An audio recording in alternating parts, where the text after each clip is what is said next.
بسم الله الرحمن الرحيم.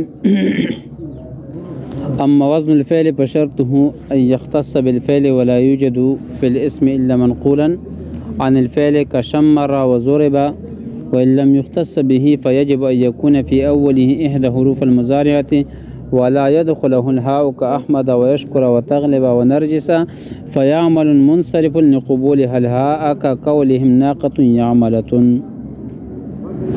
دې عبارت کې مصنف د اسباب مناصر اپنا آخری و انم قسم بینوی چې هغه وزن فعل لا. وزن فعل لغوی معنا ده د فعل وزن. لغوی معنا څه ده؟ د فعل وزن. اصطلاحي معنا دا ده هغه اسم چې په داسې وزن باندې راشي چې هغه وزن د فعل پر استعمالیږي. هغه اسم چې په داسې وزن باندې راشي چې هغه وزن د فعل پر استعمالیږي، نو دې ته ویل شي وزن فعل. د فعل اوزان اوته دي، سوره 8 اوزان دي. ثلاثی مجرد، ماضی معلوم و ماضی مجهول. ثلاثی مزید فی، ماضی معلوم، ماضی مجهول. رباعی مجرد، ماضی معلوم و ماضی مجهول. رباعی مزید فی، ماضی معلوم و ماضی مجهول. پوه شوې؟ څو اوزان شو؟ اوته اوزان شولو. ٹھیک ده کنه؟ اوس د وزن فعل لپاره شرط څه ده چې دا د غیر منصرف لپاره سبب جوړ شي. نو په دوو شرطونو کې د یو شرط موجودګي ضروری ده. په څو شرطونو کې؟ په دوو شرطونو کې د یو شرط موجودګي ضروری ده. نو الب دا د غیر منصرف لپاره سبب جوړیږي. الب وزن فعل د غیر منصرف لپاره څه جوړیږي؟ سبب جوړیږي چې کله په دوو شرطونو کې یو شرط موجود شي. ٹھیک ده کنه؟ پہلا شرط څه ده؟ یو شرط دا ده چې فشرطه ان يختص بالفعل، چې دا خاص د فعل سره وي. څه سره خاص وي؟ فعل سره خاص وي. ٹھیک ده؟ او د فعل سره دوه وزنونه خاص دي. د فعل سره څه وزنونه خاص دي؟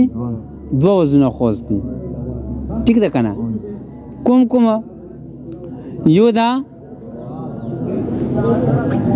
ثلاثی مجرد ماضی مجهول.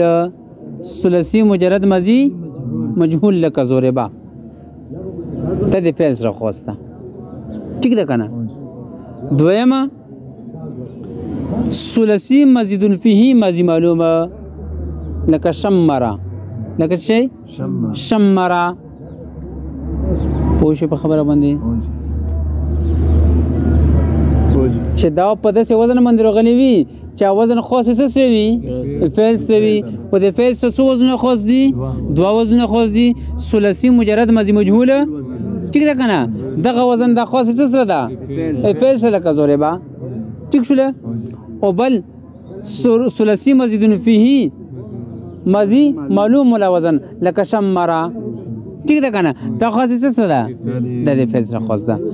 نو دغه دوه وزنونه فعل سره خاص دي. نو یو خو په هغه وزن باندې راغلی وي. یو شرط دا دی چې دا به خاص څه سره وي؟ فعل سره به وي. دا شرط ویلې ولګوه ځکه چې یو شی یا یو وزن خاص دی فعل سره شوله او په دغه وزن باندې بیا اسم راغله، نو دغه اسم چې په دې وزن باندې راغله دا به ثقیل وي. څه به وي؟ ثقیل به وي. دغه ثقل د وجنه دا د غیر منصرف لپاره سبب ګرځي. دغه ثقل د وجنه غیر منصرف لپاره څه ګرځي؟ سبب ګرځي. ځکه دا شرط وګرځوله چې دغه وزن خاص د څه سره و؟ د فعل سره. اوس په اسم کې وموندلی شوله. په څه کې وموندلی شوله؟ په اسم کې. نو چې په اسم کې وموندلی شو نو دا ثقیل شوله. څه پکې راغله؟ ثقل پکې راغله. ثقیل شوله. نو دغه ثقل د وجنه دا د غیر منصرف لپاره سبب ګرځي. ثقل د وجنه د غیر منصرف لپاره سبب ګرځي. نو ځکه ته شرط وګرځوه. ښه ځکه ته شرط پوه نه شوې. خو شرط به ته ویلې ولګوه عمران سمې ته ووي چې کله وزن د فعل سره خاص ده او دا مو په اسم کې مو موندله نو د دغې د وجه نه په دې کې به سکل راشي ځکه چې د وضع خلاف ده که نه د وضع خلاف ده او کوم شی چې د وضع خلاف وي کې به سکل وي کې به څه وي سکل به وي نو دغې سکل د وجه نه د غیر منصرف دپاره څه ګرځي سبب ګرځي پوه شوې پې نو ځکه وي ته مو شرطه دغه جوړ کړله دا مې ورته وګرځوله ټیک شوله اوس صحیح ولا يوجد في الاسم الا منقولا اعتراض دا ده چې تو ووي چې دا وزن خاص د سره ده فعل سره ده دا وزن خاص د سره ده فعل سره ده نو بیا په اسم کې به څرنګه روسي چې فعل سره خاص شو خو په کور چې په اسم کې دا وزن نه روسي که نه یا اسم په دې وزن باندې نه روسي نو ویلې به اسم په دغه وزن باندې روسي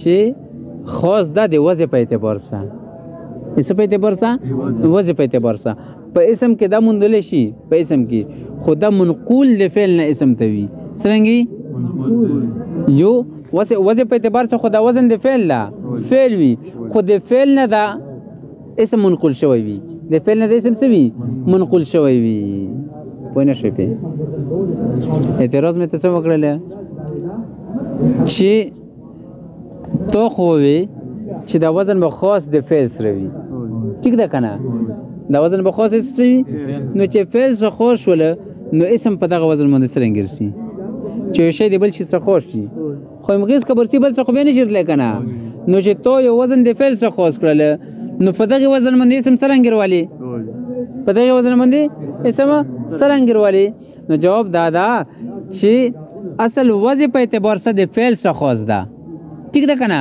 خو کبات کې بیا د فعل منتقل شي اسم طرف ته کبات کې د فعل منتقل شي اسم طرف ته نو بیا څه خبره نشته نو مطلب چې مو یایو چې اسم په دغه وزن باندې کله کله رسي دغه مطلب څه وي چې د فعل نه منقول وي اسم نه منقول وي فعل نه لکه شمره ده کنه شمره د فعل لا شمره يشمر تشميرا باب تفعيلنا معنی څه ده دامن سمیټنا معنی څه ده دامن سمیټنا ٹھیک ده کنه خو ورستو بیا د تیز رفتار اسنو ما وګرځیدله اسنو ما وګرځیدله نوول خو څه فعل وکنه خو ورستو بیا څه وګرځیدله اسم وګرځیدله پوه شوې نو د فعل نه من نقل شو څه ته د فعل نه منقول شو اسم طرف ته ایره اوس خو پوه شوې کنه که اوس هم پوه به نه شوې ضربه فعل ده ماضي مجهوله وزن هم دا خاص د فعل سره ده ضربه فعل ده او دغه وزن خاص د څه سره ده فعل سره ده ټیک ده کنه نو دا خو فعل خو کچېرې ضربه د ده نو ما وګرځېدلی کچېرې ضربه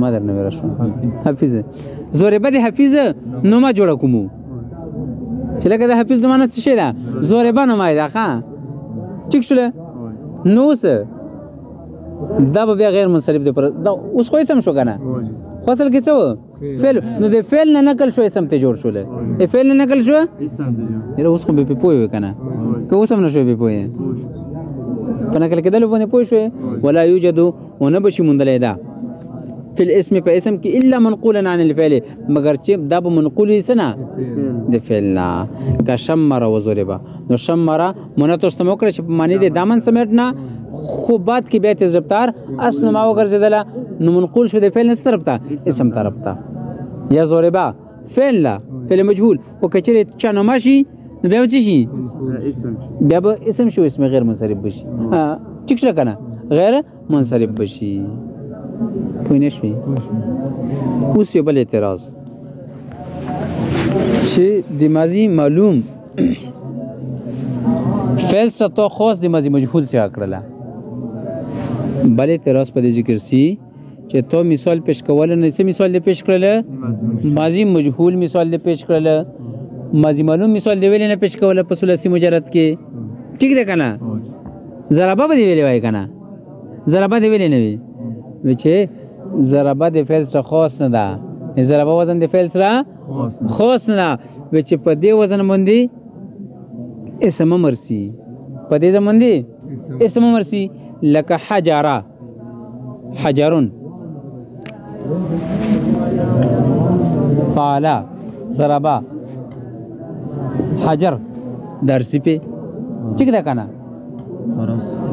فرس شجر دا ټول پیرسي ٹھیک ده کنه شجر نو په دې وزن باندې دا ماضی معلوم ولا وزن چې کوم ده کنه دا دی فعل سره خاص نه ده نو دغه د وجنه ماضی معلوم مثال ورنه کړل ماضی مجهول مثال ور کړل ٹھیک ده کنه فعل وزن ده خو د فعل سره خاص نه ده په دغه وزن باندې اسم مرسي لکه حجر شجر فرس وغيرها خو اخر ته اعتبار نشته ځکه چې دغه اخر کې حجرون و فرسون و شجرون نرسي کنه تنوین نرسي او فعل تنوین نرسي نو اخر ته اعتبار نه ده اخر ته اعتبار نشته اخر خو بدلېږي ټیک شو کنه خو په دغه وزن باندې دغه ټکرسي دغه وزن باندې دغه ټکی ارتللی شي نو دغه د وجنه فعل څخه خاص نه ده بلکې څه اسم کې دغه وزن موندلی شوی دی پوه نه شوي اعتراض دا ده چې تو مثال ما ته پیش کوله ضربه درته پیش کړه د ماضي مجهول ولا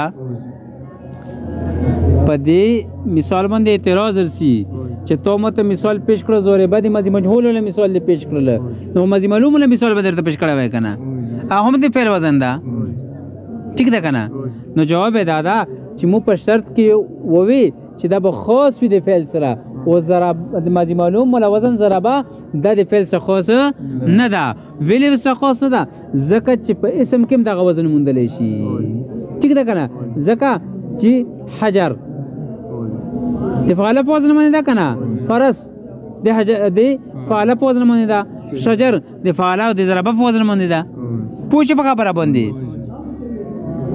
نو چې په دغه وزن باندې اسم موندلی شي نو فعل سره خاص نشو شرط پکې ونه موندلی شو شرط پکې ونه موندلی شو نو چې شرط نشته نو اضافات شرط فات المشروط شرط چې پوت شول مشروط هم پوت شول نو غیر مصرف د پر سبب نه جوړیږي پوه نه شوي ته پوه شې زیا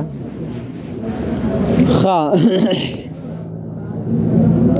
نو یی ولا يوجد في الاسم الا منقولا عن الفعل كشمر وضرب وان لم يختص دې نه ته دویم شرط بیانوي ٹھیک ده کنه که پهله شرط نه موجوده نو بیا به دویم شرط وي څه به وي دویم شرط ماته وي چې په دوه کې یو شرط پکار ده کنه اوس پهله نشته خاص نه ده نو بیا به څه کوو چې بیا به په دوه شرطو کې یو شرط بیا به دوه شرط نور وي ته څه به وي دوه شرطونه به یو اعتبار سره یا به یو شرط خو دوی سي دي یو شرط ده خو دوی سي دي نو که یو شرط ګرځویم ټیک ده او که دوه شرطونه ګرځویم ټیک ده صحیح ده نو یی چې کچېرې دا وزن خاص نه وي ټیک ده کنه بیا ورته شرط دا ده چې د په شروع کې به حروف اتین راشي څه به راشي حروف مضارعات برسي حروف مضارعات یا حروف اتین برسي حروف مضارعات او حروف اتین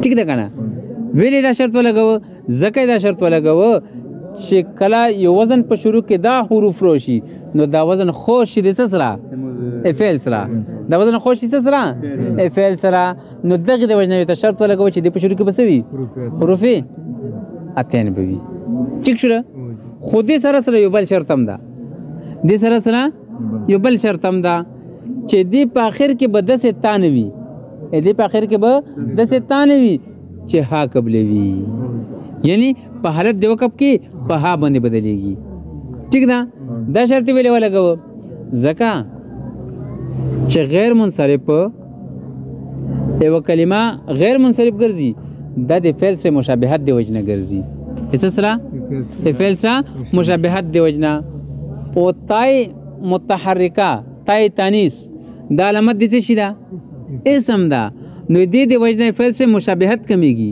دې د وجنه فعل سره مشابهت کمیږي نو دې د وجنه ته شرط ولګو چې د څه تاب په هر کې نه وي چې سب قبلې وي ها قبلې وي پوه شوې په ها صحیح پوه شوې څه مسله مو پکې نشته کنه هاو ګورو ته مصنف په